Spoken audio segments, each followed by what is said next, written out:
Hello and welcome back to Music with Mascots. Kiri and I have a dilemma. Need your help. I've got 2 integrated amplifiers and 1 receiver. And they all have relatively small problems. And they're 2 of them in physically very good shape and 1 is in not bad shape. And the question is, I'm going to fix these up. I'm going to keep 1 for down here in the fallout shelter. The question is, which one do I keep? So I want you guys to help me decide. If you're watching, cast a vote. Just tell me which one you think I should keep or which one you would keep of these 3. We're limited to these 3 because these are the 3 that I have. Now I've got other integrated amplifiers, but I came across a gentleman who was selling these 3, and the price was fair, I think, for what they were, and given the condition that they were in, I decided I would purchase them, and I'm hoping that in the end I net enough cash out of the ones I sell to pay for all 3 of them, maybe put a little extra cash in my pocket after all is said and done. So let's get to it. Here are the 3. Let me know what you think of them. I know you're going to tell me to keep all 3. I would like to do that, but I'm not going to do that. I don't think I'm going to do that. Oh yeah, please hit like and subscribe. If you like me, great. If you like my pets, even better. If you don't like me and you like my pets, still subscribe. If you don't like any of us, then why are you here? Okay, stick around. This is fun. Okay, so here is the first one of the 3. Yamaha Natural Sound Stereo Amplifier CA-1010. As you see, this is in very nice condition. It's got some really cool features. For example, let's see if we can focus in on that.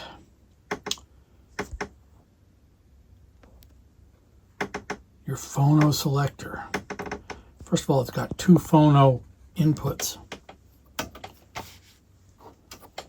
Phono input 2, phono selector 1 has a moving coil setting, 47 ohm setting, 68 ohm setting, and 100 ohm setting. So you can dial in your cartridge. You can dial it in on 2 tables with 1 amplifier before you need to get a phono preamp. Record selector, input selector, volume and balance. The balance knob is right back here. This is your volume control. Audio muting.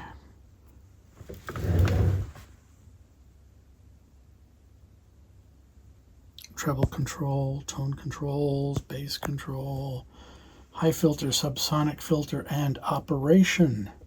You'll notice it goes from normal to Class A, so you can see that. You can see Class A setting. Then your speakers A, B, and A plus B. Your headphones jack and your power on. Now, this unit, it's got a meter setting button there also. This unit did power on. He did show me it powered on when I purchased it. But he also did tell me that this one has problems with the right channel. That it did not play as loud as the left channel. Matter of fact, he told me that about all 3 amps, which did all power on. This is the one that I'm leaning towards keeping for myself once I get it fixed. But, you guys are going to let me know what you think. Which one would you keep? And, it might be a close competition here. I want to know what you guys really think about this. If you had this choice, which of these amplifiers would be the one that you want down here in your listening room or in your living room. Okay, this is a really nice looking unit. It does power on, the relay works. If you do notice though, when you switch it off, the left VU meter, I'll do that again, is definitely more active than the right VU meter. Both turning it on and turning it off. On the back side,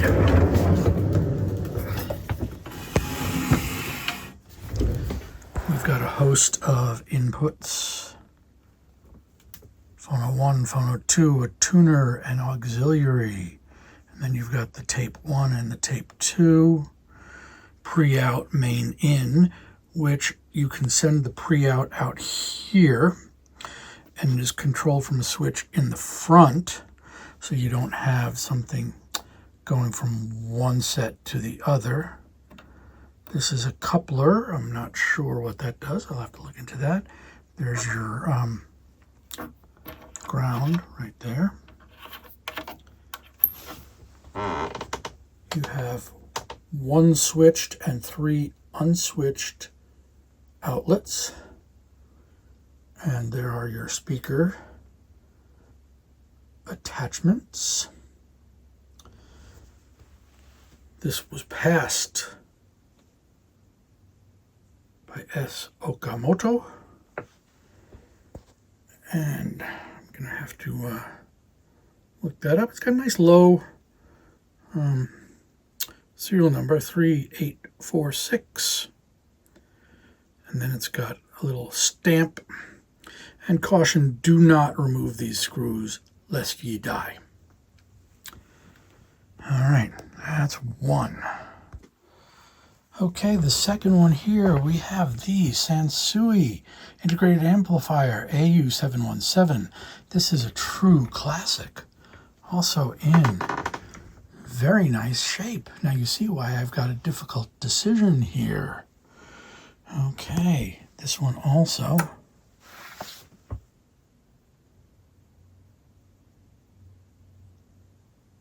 Powers on, and there's your relay clicking in. Again, look at the faceplate in this, is in gorgeous condition. Input selector, you've got auxiliary, you've got a tuner, you've got a Phono 1 and a Phono 2. And the person I was buying this from was unwilling to sell me the tuner piece with it, which is fine, nobody uses that anymore anyway. Okay, so we've got some knobs here. This is the giant volume knob. And there are a million videos on the repair of these. There's the balance switch, a million restoration videos on YouTube that will come in handy on this. I've already got the rebuild kit for it. And this is the same problem again. The guy has problems with the right-hand channel. Maybe he's left-handed. I don't know. But this one, he said the right-hand channel also was starting to show problems. And well, I'll have to hook it up to something and take some measurements and see exactly what's going on. But this one powers up. Everything, you know, aesthetically looks okay. It's got some scratches and whatnot here, but that's not a big deal.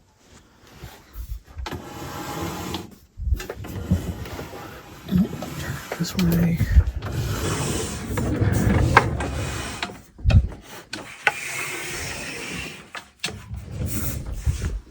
And on the back there we've got the ground plug, the input plugs, Phono 1, Phono 2. This one does not have the impedance options that the other one has. So here we've got the preamp out, connected or separated, pre-power amp here, capacitor coupled, direct coupled. Interesting. Okay, and tape 1, tape 2, pre-out, power in.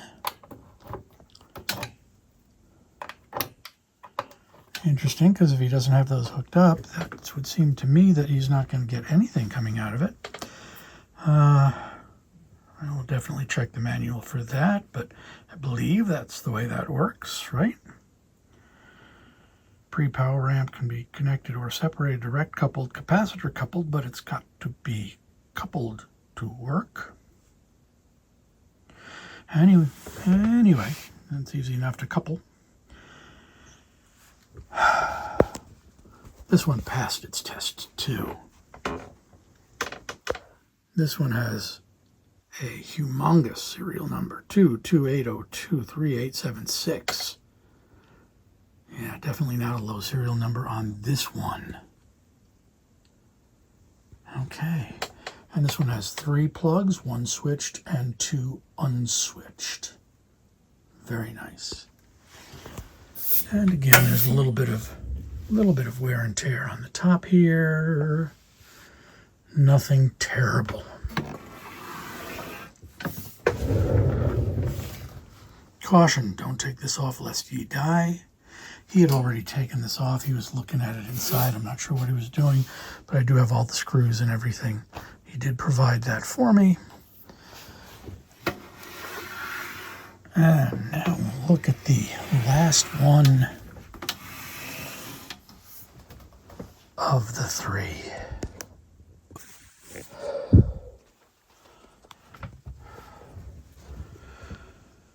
Okay, if you thought those last 2 were beasts, this one is a real beast. Full receiver, Kenwood KR9600.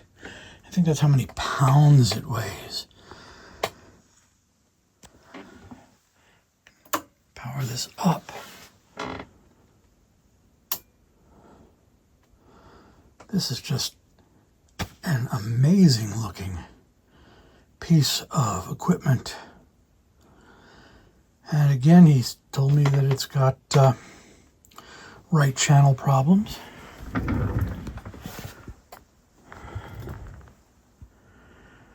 I haven't looked this unit up yet, but it is definitely a great looking piece of equipment. 2 phono inputs, AM, FM, and auxiliary. Tape monitors.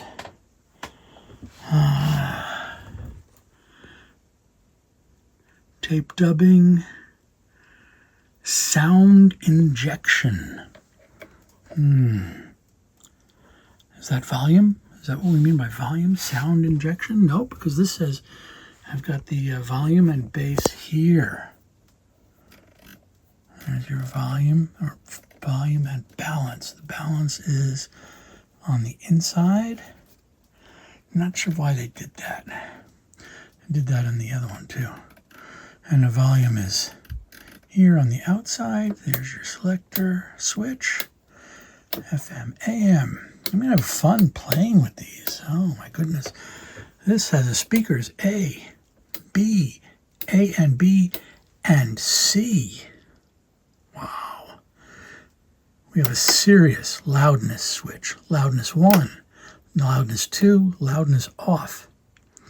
Tone control, bass, mid-range, treble, and a defeat. You can just go ahead and turn it off.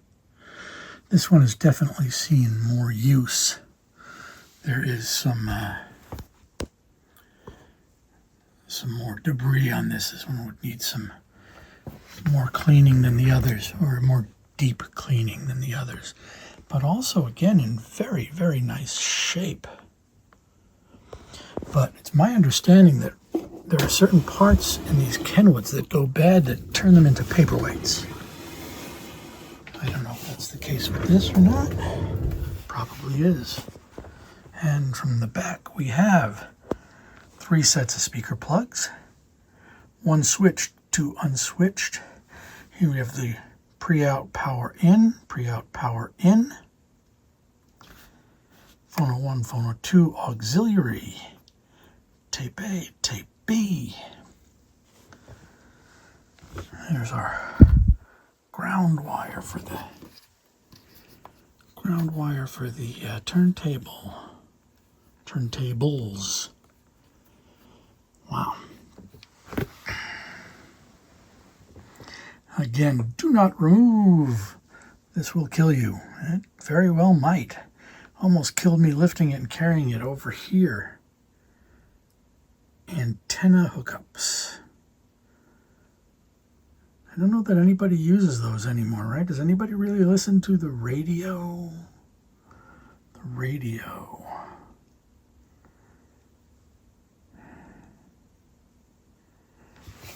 Wow.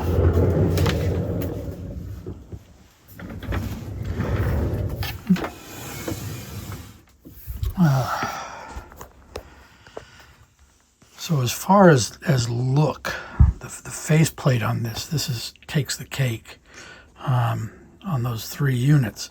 However, I don't know that it's going to make it the best unit for me, but it does kind of make it appealing in one sense. This is the dirtiest. It's going to require the most cleaning. And I'm going to have to find out what's going on with the right channel on this one. Dual power supply. This thing is a beast. It weighs 130,000 pounds. Well, not quite. I was able to lift it. This is going to be fun. All right. Which one do you guys think I should keep for myself? Or do I have to keep them all and have their own separate listening room for each unit? Okay, that's not going to happen. All right, I got to sell at least 2 of these. It's going to break my heart. But, you got to do what you got to do. Thanks for watching. Like and subscribe.